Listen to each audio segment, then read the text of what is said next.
you're automatically believing in God. Chopra has managed to become a one-man alternative health industry. He's worth up to $75,000 per lecture, and in this era of self-absorption, he claims Michael Jackson, Madonna, and Hillary Clinton as followers. If you feel genuinely attractive, you'll attract other people to you. The great American physicist Richard Feynman once said, "If you think you understand quantum theory, you don't understand quantum theory." Isn't Deepak Chopra just exploiting quantum jargon as plausible-sounding hocus-pocus?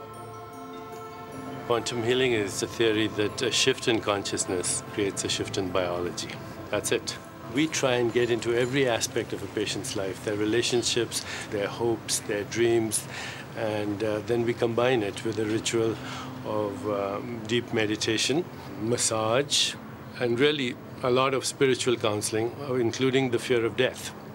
We think that many times patients feel healed even though they may die from a disease if they learn to go beyond their personal fear of death. And you can never do that unless you have a patient have a spiritual experience.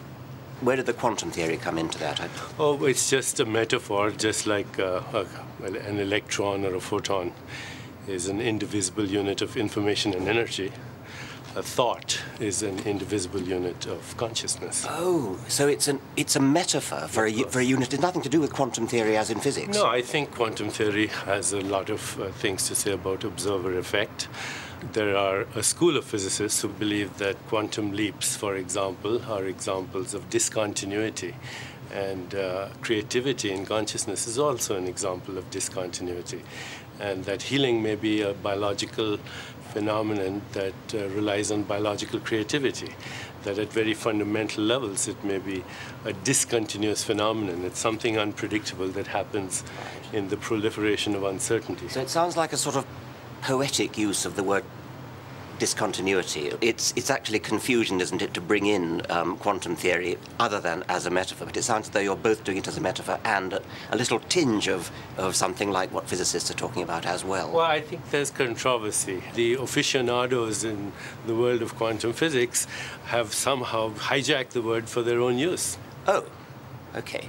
So they've hijacked your word quantum. I think what happens is that there are fundamentalists in science. That is absolutely wrong. Science's quest is to try to sort out, to tease out those bits that we don't understand and work out. Science has become so arrogant in its premise that it has all the answers in a mechanistic approach that it has, whilst it has gotten rid of lots of things like polio and malaria and tuberculosis in many parts of the world, we are now seeing the emergence of modern epidemics that are a result of some of the things that have come about through science.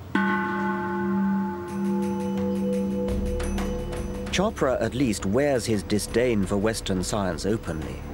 The rest of us are prone to politely blurring the vital distinction between science and mumbo-jumbo.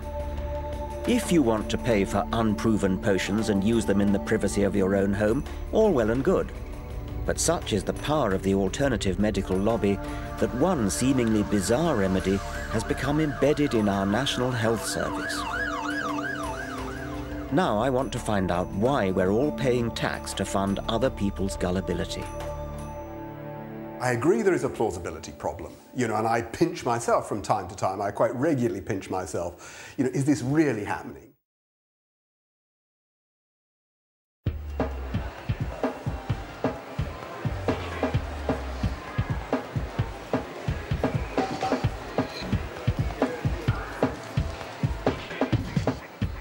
It's the hottest alternative health fad. It boasts an impressively vast and well-stocked medical cabinet. It's endorsed by royalty and the stars, and is doing a booming trade in high street pharmacies. 500 million people worldwide claim to use it. What is it? It's a system for dosing up on a dilute solution of water. Welcome to the bizarre world of homeopathy. Homeopathy was dreamed up in the late 18th century as a way of boosting the body's vital spirit. One of the central tenets handed down by its founder, Samuel Hahnemann, was that like cures like.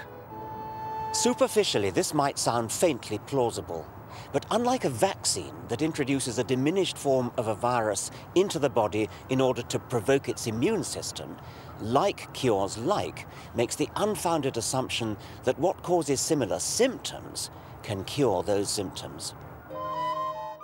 In Hahnemann's world, dilute poison ivy cures skin rash because, undiluted, it causes a rash if touched. By the same principle, red onion can alleviate streaming eyes and snake venom stiffness. But amazingly, homeopathy gets even stranger still. Homeopaths claim that the more you dilute an active ingredient in water, the stronger medicine it becomes. Most homeopathic remedies are marked 30C. What does that mean? It means 1 part medicine to 100 to the power of 30 parts water.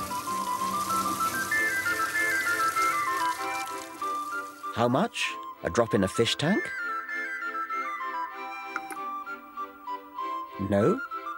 A fish tank is nowhere near big enough.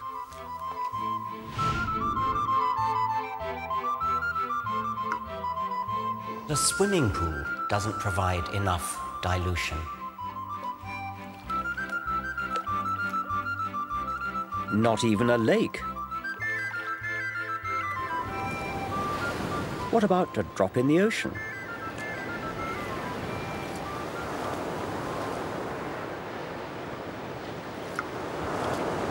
But it turns out that even the sea isn't big enough. For the really approved homeopathic recipes, in order to get 1 molecule of the active substance, you'd need to imbibe all the atoms in the solar system. To science, just doesn't make sense. Even homeopaths acknowledge that there is not a single molecule of active ingredient in the bottle they sell you. It's just water.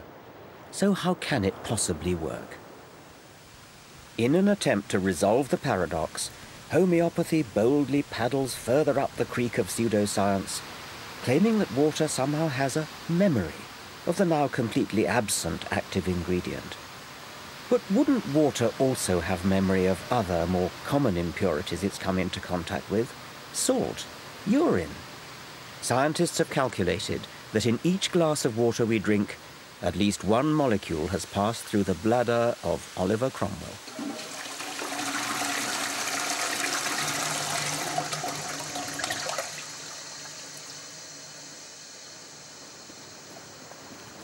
Incredibly, you and I are paying for this unproven industry through our taxes. Despite the National Health Service's net £540 million deficit for 2006, the refurbishment of the Royal Homeopathic Hospital was part funded by the NHS to the tune of £10 million. That's equivalent to 500 nurses' salaries. Right here on the floor, here's a point to illustrate. Wooden floors, very unusual in a modern healthcare facility. This hospital was only completed 18 months ago. So this is our main clinical area. The homeopathic profession is unregulated by government. You can call yourself a homeopath without any qualification, training, or even insurance. After all you're doing is dishing out water solution. But Peter Fisher, clinical director of the hospital, is a medically trained rheumatologist. I see Prince Charles over there. Yep. Oh, yes, great friend of ours. These are the homeopathic medicines that are in, daily use. This is one, for instance, it has quite a strong evidence base, rust, which is poison ivy. Right, OK. I want to know how someone highly qualified in real medicine can make such a leap of faith. I agree there is a plausibility problem, and I pinch myself from time to time. I quite regularly pinch myself. Is this really happening? The fact is I couldn't stop what I do now, even if I wanted to. My patients wouldn't let me. Yeah. They say it helped. So how are things? Well, very much better since we last saw you.